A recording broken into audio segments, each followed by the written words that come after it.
अस्सलाम वालेकुम नाज़रीन, मैं हूं उमर खान यासर और आप देख रहे हैं फोकस मीडिया। नाज़रीन, पाकिस्तान गुज़िश्ता कल से जिन हालात से गुजर रहा है आप हज़रात के सामने है। तहरीक लब्बैक पाकिस्तान के कारकुनान अपने कायद साद हुसैन रिजवी की अदालती अहकामात के मुताबिक रिहाई के लिए सरापा एहतजाज हैं, बल्कि उनका लॉन्ग मार्च कल जुमा के बाद लाहौर से इस्लामाबाद की तरफ रवां दवां है और इस वक्त की इत्तलात के मुताबिक वो लाहौर की हदूद से निकलकर जीटी रोड पे इस्लामाबाद की तरफ चल रहा है। इस दौरान 24 घंटे से ज़ायद वक्त गुजर गया। हुकूमत की तरफ से कौन सा ऐसा जुल्म है जो उन कारकुनों पे नहीं किया गया? कौन सा ऐसा ओछा हथकंडा है जो तहरीक लब्बैक के कारकुनों के खिलाफ इंतजामिया की तरफ से इस्तेमाल नहीं किया गया? आंसू गैस, शेलिंग, ये चीज़ें पुरानी हो गई। एक वीडियो ऐसी भी देखी जिसमें मुबैना तौर पर पुलिस की जानिब से हैंड ग्रेनेड उन कारकुनों की जानिब अब फेंका गया था।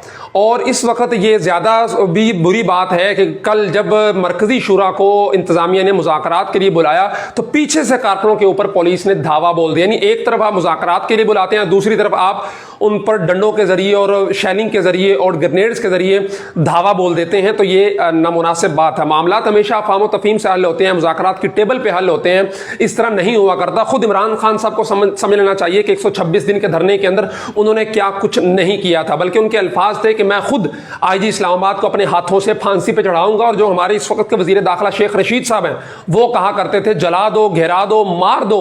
और इन्होंने पीटीवी के अंदर घुस के क्या कुछ तोड़ फोड़ नहीं की थी, लेकिन उस वक्त भी इनके कारणों के खिलाफ इस तरह बदतरीन तशद्दुद और ताकत का इस्तेमाल नहीं किया गया था।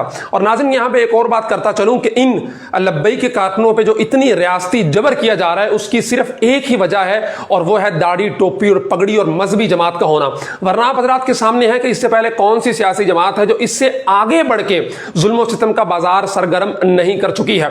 2007 में बेनज़ीर की शहादत के बाद पूरे पाकिस्तान और खुसूसन सिंध के अंदर कौन सी लूट मार है जो नहीं मचाई गई पीपल पार्टी के कारकुनों की तरफ से? बल्कि लोग यहां तक कहते हैं कि तकसीम के वक्त जो हिंदुओं ने और सिखों ने मुसलमानों पे मजालिम किए थे, अगर पीपल्स पार्टी के बेनज़ीर की शहादत के बाद वो दास्तान रकम की जाए तो सिखों और हिंदुओं के मजालिम जो है वो पीछे रह जाएं, बल्कि इनके मजालिम आगे बढ़ जाएंगे। लेकिन उनके खिलाफ क्या कार्रवाई हुई? बल्कि उनको इख्तदार के संघासन में बिठाया गया और 5 साल आसिफ अली जरदारी ने बतौर सदर पूरे किए।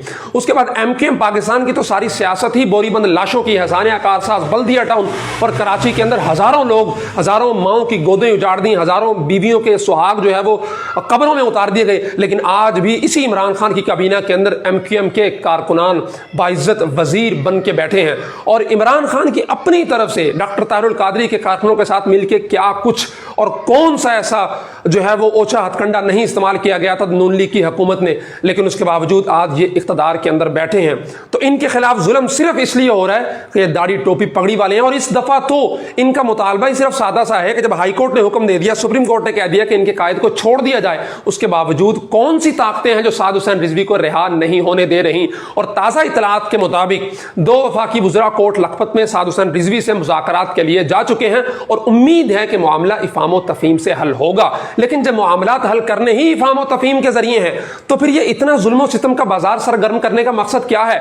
पिछली दफा भी शेख रशीद, नूरुल हक कादरी और अली मोहम्मद खान ने मुज़ाकरात पर बाकायदा दस्तखत किए थे, लेकिन उससे पहले 5-6 दिन पूरे पाकिस्तान के अंदर, यहाँ मुल्तान के अंदर भी बहुत क्या कुछ नहीं किया गया। और फिर रद्द अमल में तहरीक लब्बैक के कारकुनों की तरफ से भी जो कुछ सामने आया वो एक इंतहाई गलत प्रैक्टिस थी। हुकूमत होश के नाखुन ले, कभी भी इस तरह मामलात जो हैं वो हल नहीं किए जा सकते सिवाय टेबल टॉक और मुज़ाकरात के। और वो दीनी जमातें जो इस वक्त खामोश बैठी हुई हैं, वो दीनी रहनुमा जो चुप बैठे हुए हैं, उनसे गुजारिश है कि अगर आप इनके साथ चल नहीं सकते, इनके साथ लॉन्ग मार्च नहीं कर सकते, तो कम से कम इनके साथ खड़े जरूर हों। वरना जो आलमी ताकतें हैं उनके लिए कोई मसल की तकसीम नहीं है, कोई जमाती तकसीम नहीं है। उनके नज़दीक हर दाढ़ी वाला, हर टोपी वाला मुजरिम है और उसके खिलाफ कार्रवाई होनी चाहिए। ये आग जो अब लब्बैक के कारणों तक पहुंच रही है, अगर आप इनके साथ न खड़े हुए, इनके हक में ना बोले, तो फिर ये आग आपकी जमातों तक भी आएगी, आपके कारकुनों तक भी आएगी। और हुकूमत होश के नाखुन ले।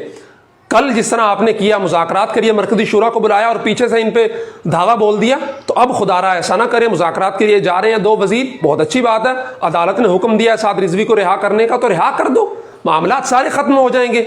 या तो फिर कह दो कि हम अदालत की बात को नहीं मानते, अदालत जो है वो घर जाए। पाकिस्तान मजीद ऐसे हालात का मुतामिल नहीं हो सकता। पाकिस्तान की स्टेबिलिटी, पाकिस्तान की तरक्की इसी में है कि पाकिस्तान इस तरह के हालात से बच बचाकर अपना सफर तय करे। अल्लाह तबारक व तआला मुझे और आपको आफियत में रखे और पाकिस्तान को हमेशा तरक्की की राहों पर गामजन रखे।